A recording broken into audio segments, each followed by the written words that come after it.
Like other elements, a floor is associated with a level. To place a floor on the mezzanine level of the model, double-click the mezzanine floor plan in the project browser. Floors are sketch-based elements. Selecting the Floor tool opens a sketch mode in which the perimeter of the floor is sketched with a closed loop of lines. In this example, some walls placed in the model will be used to define the shape of the floor. The Pick Walls tool from the Draw panel can be used to help sketch the floor perimeter. Using this tool also creates a constraint between the floor edge and the wall. If a wall is moved to accommodate a design change, the floor will also automatically move with it. Click each wall to use it as the basis for the sketch boundary.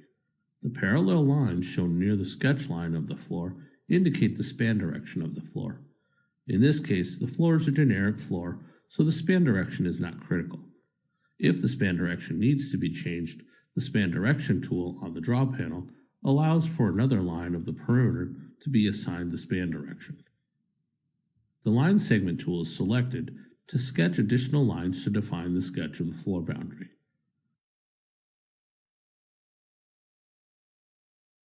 The Trim tool is then used to finish cleaning up the sketch, forming a closed loop boundary for the floor.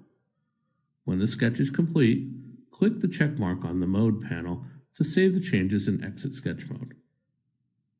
In the warning message about cutting geometry, No is selected. In a 3D view, you can see the mezzanine floor.